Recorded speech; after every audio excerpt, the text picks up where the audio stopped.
I pledge allegiance to the flag of the United States of America and to the republic for which it stands, one nation, under God, indivisible, with liberty and justice for all.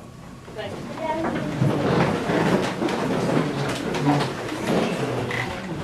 Just before we move into our regular meeting, I would ask each of you, we've lost another dear friend, and of course every day I know families and things do that, and it's just part of life, but sometimes some people touch you more than others. And we found out this morning that Buster Starr's widow, Miss Olivelle, passed away. So if you would, this may be a moment of silent prayer in her respect and the family's concerns.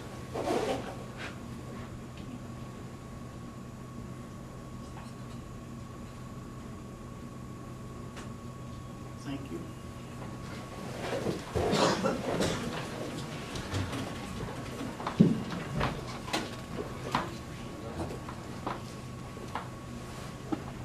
This session of the Lincoln County Commission on September the 2nd, 2010 at 6 p.m. is now called to order.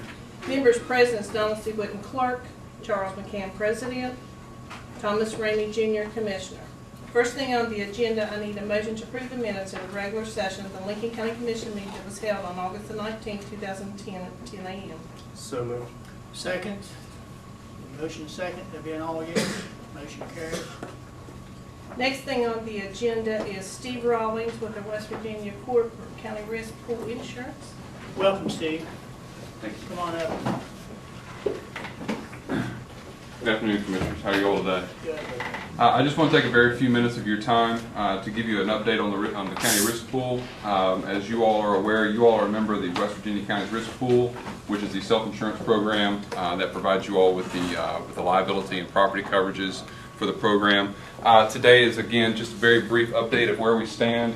What I'm giving you today is a copy of your current losses that you all have had since you all have joined the pool. I believe you have your copy here. Okay. Overall, Lincoln County is performing very well in the risk pool. You have a couple of losses there that, quite frankly, are normal. When you start looking at your operations, you'll notice that most of that revolves around operational procedures from law enforcement for vehicles and so on. I certainly would say that there is nothing out of the ordinary that I see on here. There is one open case right now that you have that's in litigation. Again, based upon your operations, having law enforcement, that doesn't seem to be out of the ordinary of having something like that occurring. And again, we're currently dealing with that at this point in time within the litigation piece. So we're going forward with that. Be happy to answer any questions based upon this here. But again, I don't see anything strange or out of the ordinary. Overall, the program itself, as you all are well aware of, this is made up of just counties and county commissions, as well as authority members within the program. Currently, there's 55 counties in the state, and of those 55 counties, there are 33 county commissions that are members of this risk pool. So you have joined greater than half the county commissions in the state to actually take control of your coverages, take control of the operations that you have with the information that you have, to be able to provide yourself with your own coverages and program as well. So we feel comfortable that the program is growing. Right now, one of the things that we had discussed in the past was the ownership aspect, so that any money that has been left over by the county commissions program that we have here, the county risk pool, belongs to those county commissions. We had an actuarial report just given to us. Right now, the West Virginia County Risk Pool is sitting on a little over $1.8 million. That belongs to you and belongs to the other county commissions and the other authority members that are in the risk pool. As you're aware, when this pool started and you joined the pool, there wasn't a single dollar in the bank. But we used every single dime that we had in the beginning to start paying the claims and anything left over. So after the end of 3 years of operations, we're sitting at about $1.8 million that you all have an ownership stake in. Coming up, we do have the annual elections for the county risk pool. You all have received information about that. Hopefully at least one or all of you can attend that, and so we'll be having that at the end of the month.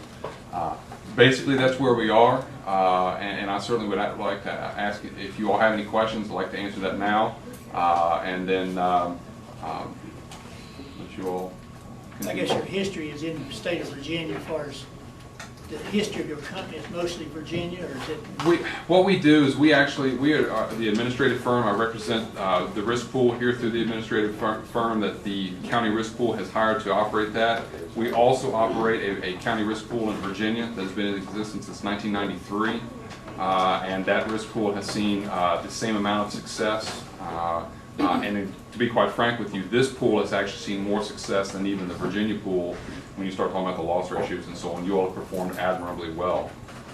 But and it does sound like most counties are trying to do the right thing, and I guess what I'd want to know, if you look at Lincoln County and evaluate it, would you maybe have recommendations of things that we could even do better if it means a better ratio of loss? I do. You know, when you start looking at these things, most and this is again across the board from what I see. Most of your losses are going to occur within the sheriff's office, and that is going to occur in every county commission across the state because your sheriff is operating 24 hours a day, driving vehicles 3 times and 4 times as much as what you would normally operate a county commission vehicle.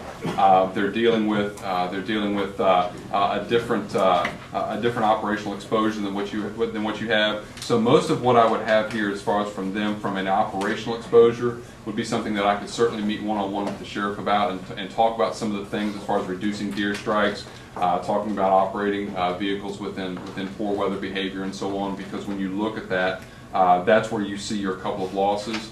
But again, I don't see a pattern here. I see when I look at the Lincoln County Commission, I see your losses as better than average when it comes to the members in the risk pool. The first year in the risk pool, you didn't have a single loss at all, 0% loss ratio.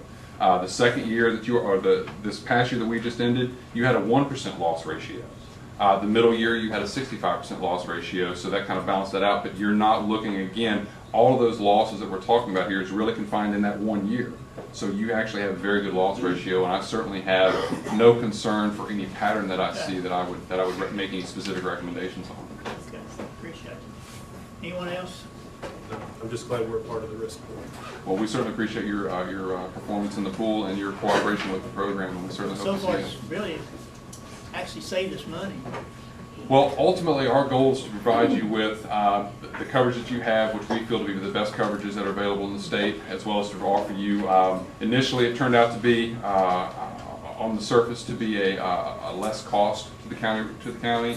We've held our rates stable, which is where we said that we would hopefully offer you a stable rate, and we've done so. I'm hoping that this year we're looking at maybe the potential for a small rate reduction. We'll see what the pool does, what the pool board does. That would not be up to me. That will be up to the pool board. And we'll go forward with that. So we certainly appreciate your participation in the program. All right, thank you, Steve. Thank you all. Next thing on the agenda is David Roberts. David isn't here, but David had brought in a request for funding. It's a mini grant application for the Hamlin Pre-K School. They're wanting to do the West Virginia Farm Mobile Lab, the same thing that West Hamlin had done at the last school year. That Sue Burton was here and she said, you know, the kids and the parents and everything loved it. They're asking for $1,000. Okay. I can't remember what we gave Sue last year, but I think probably maybe something close to that. I can tell you, I went over to West Hamlin, and the ag lab was there, and the kids absolutely loved it. So I think it's Worthwhile. definitely worthwhile. I'll entertain a motion to approve the requested amount. So moved. All yes, motion carries.